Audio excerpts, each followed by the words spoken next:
Private Members Business, Notice Number 7, 70th Anniversary of the United Nations Genocide Convention. The member for Goldstein to move motion appearing on the notice paper in his name. Call the member.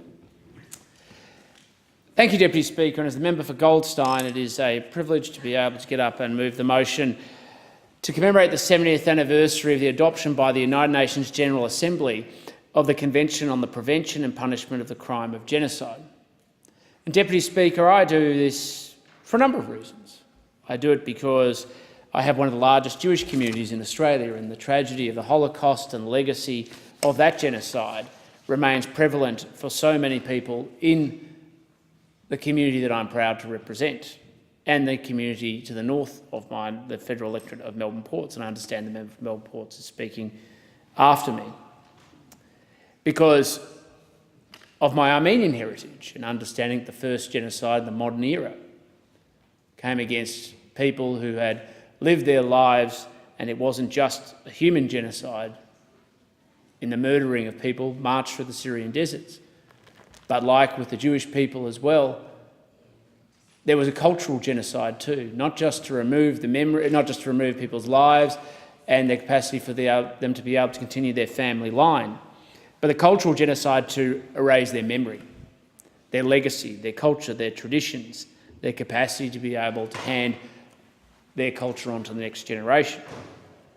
It was Raphael Lemkin, a Jewish lawyer from Poland, who coined the term genocide, noting that he became, quote, interested in genocide because it happened so many times.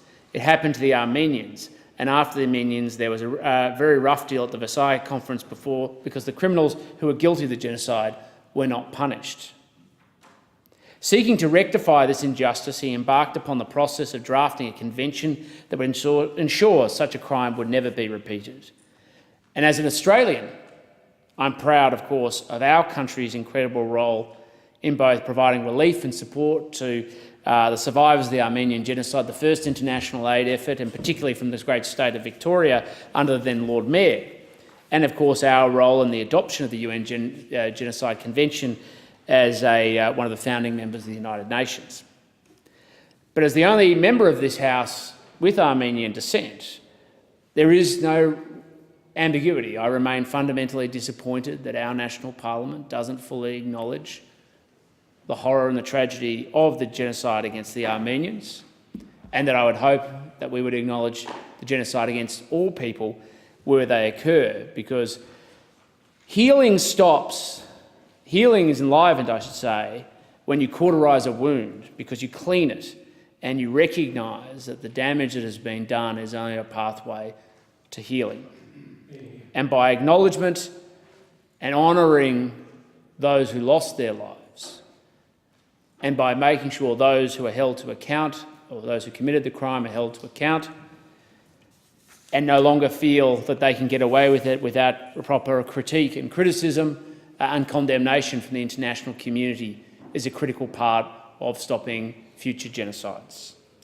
In addition to his work on the Holocaust, Dr. Lemkin also wrote about the Ottoman government's systemic extermination of 1.5 million Armenians, as well as, of course, for Greeks and Syrians as well. He was incredibly moved by the stories of Armenians being forcibly marched into the Syrian desert, marching to their death. And it's due to Lemkin's work that we understand the importance of genocide and why we cannot turn a blind eye. Because since 1948, we have seen genocides in Cambodia, Rwanda, Bosnia, and recently in Darfur in 2003. There have been genocides against the Kurds and the mass exterminations that have occurred there as well. These should not go unacknowledged or unpunished. Our collective responsibility as members of a community of nations, and as a state beholden to the Genocide Convention we honour today, is to prevent, to call out and to punish the perpetrators of genocide where it occurs in the world.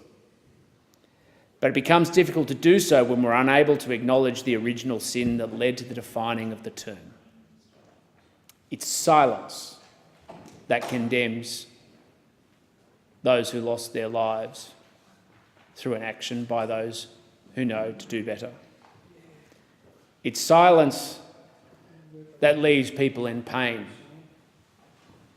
It's silence that ensures that there is not proper redress for crimes committed in the past. And this motion today is about calling out that silence in this parliament and across everybody to make sure that these crimes never happen again. I thank the member for Goldstein.